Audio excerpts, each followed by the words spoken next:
Hi, everybody. We are back. Finally. Sorry that it's been so long. It's been a couple months, we figured out. So we're going to make this quick. It's not going to be an hour and a half, I promise. Where we left off, it had been a couple days prior to July 24th when we thought we were going to do a transfer. And if you remember ultrasound right prior to that, the doctor said, Jen's body, there's some things that we're a little bit concerned with, so let's pause the transfer, get an ultrasound and see really what's going on with Jennifer. So that was on pause. So since then, what have we done? Wow, it's been kind of a up and down. There's been highs and lows. So kind of in summary, she's had to do medication to try to get her body ready for another transfer, and all the while saying the doctors were still concerned with what they had seen. So after weeks had gone by of her taking some medication to get her body ready, did an ultrasound now, I think it's been about a couple weeks ago, September 25th, I think. It's all a blur. I know. We did an ultrasound, and even in that ultrasound, the initial issue was fixed, but then it's like, well, there's a couple of new things that we maybe could be an issue, is how basically the specialist said, but she was like, let me ask the doctor, we'll get back with you. And so kind of even in those emotions right there, we're like, God, like, what are you doing? Is this you shutting the door? And kind of even backing up prior to that ultrasound at the end of September, Jennifer, being 51, going through hormones of being a 51-year-old beautiful woman, and going through hormones of getting her body ready. Wow, there were days where, and this is not being offensive to her, but there are days where she was a wreck. Like, she was just, wow, like, what are we doing? Like, we never questioned God, but there was like, God, are you shutting the door? Because, which we've prayed about all along and known that he could do at any moment.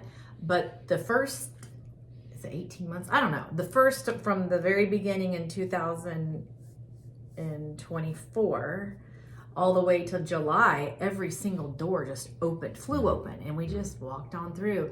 So once that transfer that was supposed to happen in July got canceled, it shocked us both, because we were like, wait, everything was so easy and so yes. And then we thought, okay, just refocus. Maybe it's a timing thing. We still had that peace, and we do still have that peace. Like, this is the way we're supposed to be going. But when, I don't know what happened in those last 2 months, but my natural hormones went berserk, and then I'm doing different medications. And there have been some very rough days, and I was like, Kevin, is this God saying no? And if it is, we're okay with that. But wow, it's so different this time. We were excited and didn't even think about the whole thing beforehand up till July. And lately it's been a lot. It's been heavy this time. And what I think it really reminded us of is God is still God, even through the hard times. Like she was saying, up through this whole process of, let's go do a transfer. It was easy. It was bam, bam, bam, bam. God, this is easy. Like, thank you. And then all of a sudden, we hit a hurdle that we didn't see coming. And I think it was really kind of hey, Kevin and Jennifer, I'm still in control. It's my plan. I'm still your God, even in these times where you thought you knew what was going to happen. That's not so fast. So I think it even increased our reliance on him, because there were days like we said that we were questioning, like, okay, what are you doing, God? And Kevin's saying, where'd my wife go? That was not me. And estrogen patches are amazing. No, I'm just kidding. No. So it was rough. I mean, so that was one reason why this update is delayed. There were days like, let's do an update, even if it's raw, because we want you guys to see the emotions. Sure. And it was just not yet. So now, fast forward now, because I left you off where the specialist was going to talk to the doctor to see what they want to do. So the doctor came back and said, you know what, everything in the ultrasound, there's nothing alarming. Praise God. And so because at that point it was like, I think I'm going to have a hysterectomy. I don't think this baby thing is happening, because there was some weird stuff going on. And then we're like, okay, well, whatever, Lord. So now the doctor said, nope, let's go forward. And all along, no matter who's doing a transfer, there's 2 ultrasounds leading up to the transfer. We did the one, that's where there might be something. And then the doctor said, nope, it's okay. So going to go forward. So now the second ultrasound is scheduled for the 15th of October. And that's the final one. That's the one that stopped it last time. So this one will be red flag, green flag. But what we've decided is we cannot keep doing this for several reasons. And age, time keeps ticking. But what Kevin and I came up with, and we discussed this with the doctor, was, you know what? No matter what this next ultrasound says, we're coming. The only way we are not going to get on a plane that day for the transfer is if they call us beforehand and say they're already in the thawing process and none of them survived. None of them survived the thawing process. So that's what we're going on, because we've always said God is not a God of statistics and measurements and what that chart says. We're just going no matter what. Going the forward. faith that God is in control and his plan is sovereign and his plan is perfect. So right now, ultrasound here in Vegas on the 15th, and then we get on a plane on the 21st of October to fly to Sacramento, and then a transfer 11:30 in the morning on the 22nd. If there are embryos still that have survived that thawing process. It's a 2 or 3 day process. Yeah. So what we're asking for now is just continue to pray for us if you would. We appreciate the prayers, and just keep praying that God's will be done. Sure. Whatever that looks like, and that just for God's will to be done, for our obedience in that, and then ultimately for him to get the glory.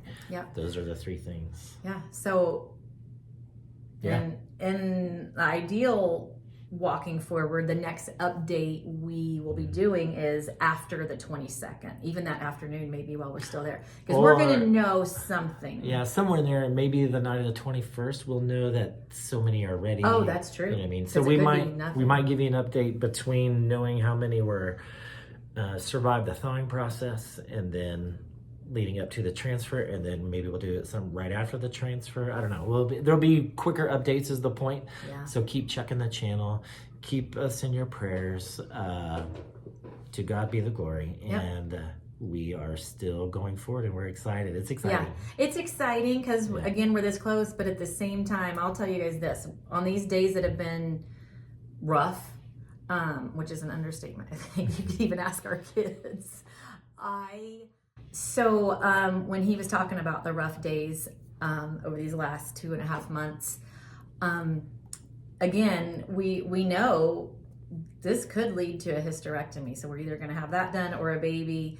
But what I've realized was this whole entire journey starting in 2024, even though it was once I gave the full surrender, which we talked about in the first video, it really has been so easy. And we just think, wow, God, you are so kind. Then the rough days come, and he's already alluded to it. He's still kind. But what I've realized lately is I think the weight of it all, and with more drugs in my body and all that kind of stuff and it being rough, I think I realized how kind he is, because I feel like all of this is huge, and I think we didn't really feel it. He didn't let us feel it first up until July. Yeah. So since July, I think I've started feeling the weight of it, but still he's so kind that he's kept it low, but I feel it rising this time. And I think whenever we find out something, say we're there on the 22nd in Sacramento and they say, Mr. and Mrs. Gordon, I'm sorry, none of them survived, or okay, call us in 5 to 10 days after you take a pregnancy test, whichever, we are finally gonna know something. Yeah, right. Because for some reason, it has been really hard these last 2.5 months. So I'll tell you guys what I've been telling people, and I told Kevin. I feel that there's gonna be a huge release, because it is big, and once we hear one way or the other, I just know all this emotion and the unknown and the uncertainty and everything, even the joy of it, it's gonna come out. So I need to tell our doctor, just be prepared. Even if you tell us bad news or good news, I'm gonna probably lose it. I think I'm gonna cry for about 3 days, and I'll sleep for about 7. So anyway, but we just, on one of those bad days, Kevin's like, let's video. And I said, no, I'm a mess. And like you said, we do want it to be raw, because if any of you guys are walking this, this is just us. We don't have it all together. We don't know what's coming. But again, it all goes back to the Lord. He is good. So Yeah. even on these rough, very unknown, heavy days, we know He's still leading. And for those of you who think we're crazy, that's okay too, because this is our story and He is leading us still. So, so maybe if we don't do an update once we know something on the 22nd, or when we do, it might just be Him. I might just be out cold for a while. But anyway, we're almost there. Are we at 2 weeks? Not quite.